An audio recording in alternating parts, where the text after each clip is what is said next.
2 Desilu documents, and the story looks different. Vivian Vance and William Frawley. Facts versus rumor. The 22-year age gap is a documented fact.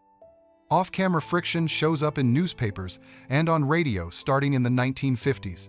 But champagne for everyone is a catchy line with no primary source. Let's set the tall tales aside and check what we can see in the episodes and in the TV listings. Why the paperwork matter. By fall 1951 at Desilu, the question was simple: how to show the neighbors, Fred and Ethel. We're in season 1 of I Love Lucy, October 1951 to June 1952. One line on the daily schedule could decide whether a wide shot with William Frawley ran longer and how tight the camera would go on Vivian Vance. Casting records lock in the basics. The Mertzes are the Ricardos' steady neighbors. The age gap between Frawley and Vance is 22 years. In the scene notes, the pattern stays the same week after week. Frawley delivers the anchor line, Vance answers after a short half-beat, and the laugh lands where it should. The wisecracks about putting on pounds for contrast live in talk, not in the contract. No signed page, no clause number. That is why the call is made by paper, schedule, and timing. What remains on the film print, not in second-hand stories. Press versus the record. By May 1955, Los Angeles columns and radio wrap-ups were steering how the Vance-Frawley team was seen. Their standing could rise or fall on the same talking points. Across 1954 to 1956, the pattern repeats.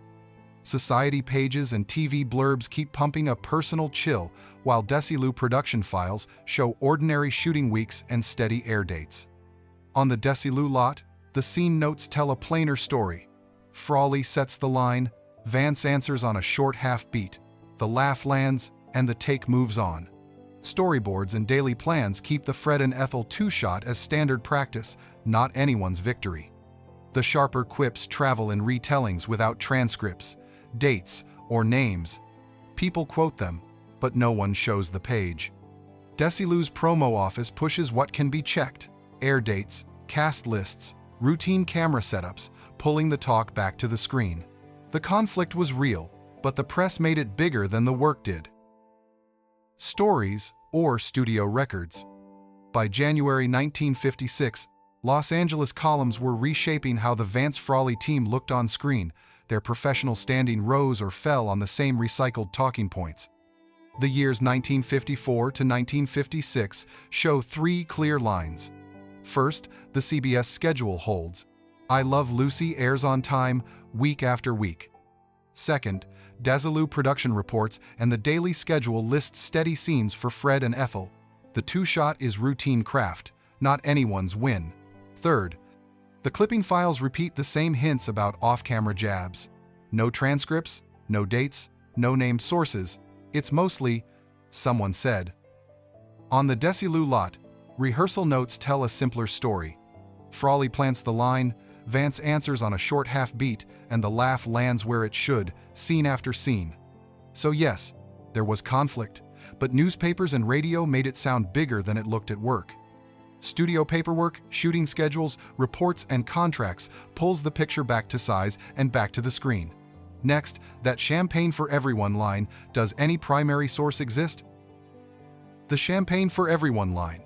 By March 1966, some columns and radio wrap-ups said Vivian Vance toasted William Frawley's death with champagne for everyone. Is there a primary source? A letter? A memo? A transcript? Or a tape? The record says no. Obituaries and short news items from those days give the date and basic facts of Frawley's passing, but none prints a signed, sourced quote with that line. In the Desilu studio paperwork for the period, shooting schedules, call sheets, final sheets, there is no entry with that wording. Trade clippings and later books repeat the sentence, yet they rarely tell you who said it, where, or when. It travels as a good story, not as evidence. The long-running friction between Vance and Frawley is real and shows up in press chatter across the 1950s, but a documented toast? No page, no proof. No paper, no claim, the champagne for everyone line remains an apocryphal quote people like to repeat. Next, what we can check on film, how Vance's craft holds a scene, and why the pair worked on screen despite the personal distance. Why Ethel worked, Vance's craft. By summer 1954, how much we noticed Vivian Vance on screen wasn't set by gossip, it was set by craft, by how she held a pause next to William Frawley. What, exactly, kept the pair working on screen even with personal distance? From 1952 to 1955, the picture is steady. On the Desilu stage, scene notes show the same pattern. Frawley plants the line, Vance answers after a short half-beat, and the laugh lands clean, live audience or laugh track. On the daily schedule, Fred and Ethel 2 shots and medium 2-person setups appear week after week, routine practice, not anyone's win. In the editing room, Vance's reaction beats keep a consistent length in home scenes. Her precise pause and look often finish the joke even when the punchline comes from Frawley or Ball. In studio reports, shooting loads are normal. Episodes stay on plan while papers argue about personalities. People do recall sharp words now and then, but the film says something simpler. Timing, small movements, and a clean finishing line. Next, the offer of a standalone Fred and Ethel show and why Vance said no. Fred and Ethel spin-off, The Offer and the No. In 1959, Desilu put a clear price on Vivian Vance's next step. A separate Fred and Ethel series would mean teaming full-time again with William Frawley. Studio talk and late 1950s press notes treated the idea as real, but Vance said no. She did not want to lock herself back beside Frawley or stay in the same on-screen mold. Los Angeles papers wrote about the project's chances, yet nothing moved. There was no pilot, no start date, no shooting schedule, the usual signs of a go. In 1960, their paths split. Frawley signed on to My Three Sons. Vance focused on episodes and guest shots, easing away from Ethel. For viewers, it was simple. The beloved pair lived on in reruns, but there was no new series. In television, people and paperwork make the call, not legend. Without consent from both sides, a project does not launch, even when the idea seems ready to print. Next, Vance's official exit from The Lucy Show, Season 3, The Dates and the Reasons. Official exit from The Lucy Show, Season 3. By September 1965, Vivian Vance's place on The Lucy Show came down to simple things: cross-country flights, marriage, and a new contract with more control and better pay. Season 3 marks the official exit. And East Coast home and family plans clashed with week-to-week filming in California, so talks focused on terms, travel, and workload. In internal studio notes, the word misunderstanding appears. A working label, not a public scandal. Later, TV listings and air schedules show guest appearances by Vance, which tells us the door stayed open. The reason was logistics and contract terms, not a broken relationship. For viewers, it felt calm. The character left the weekly cast, then returned now and then for special episodes. The show continued, and the working tie between Lucille Ball and Vivian Vance stayed professional. The exit was documented and orderly, driven by travel, family, and contract needs, not by burned bridges. Next, how Lucille Ball judged Vance's craft and why that trust held over the long run. Evolution of trust, Ball and Vance.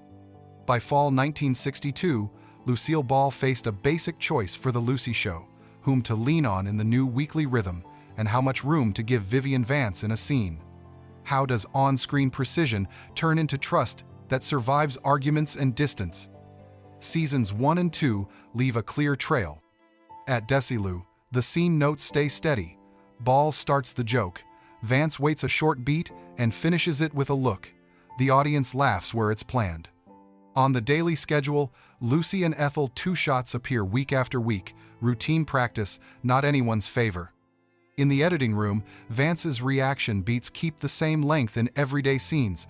That consistency reads as a reliable partner. Later, Los Angeles papers call out Vance's precision, different words, same point. Scenes with her hold the episode. After her official exit, 1965, The trust shows up in guest returns. The door stayed open, which means the decision was strictly work and logistics.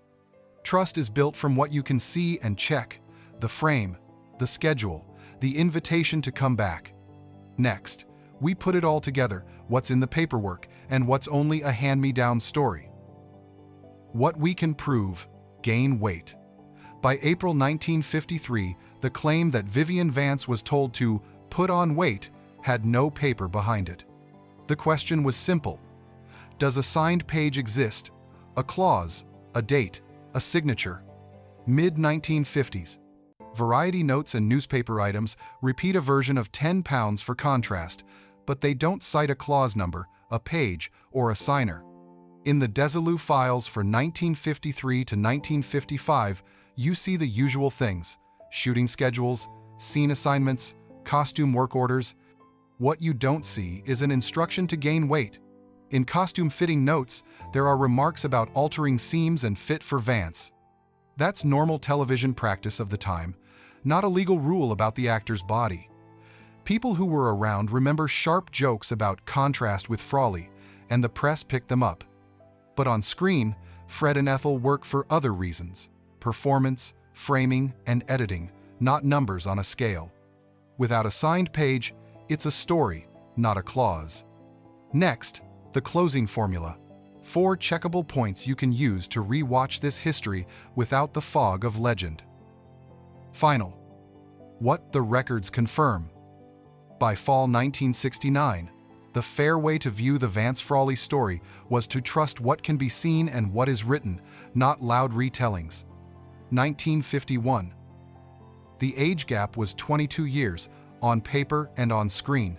It adds contrast, but scenes work because of craft. 1954 to 1956. Newspapers and radio stoked the idea of a long cold spell, yet the production calendar kept moving week after week. 1960. A Fred and Ethel spin-off was discussed. Vance said no, and without a pilot, there was no start. 1965. Vance's exit from The Lucy Show was official.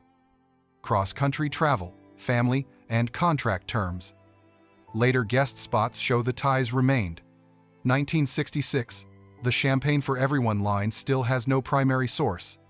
It is a handy story, not evidence. 1969. Local reruns and TV guide listings confirm the same on-screen formula. The pair works because the scene works.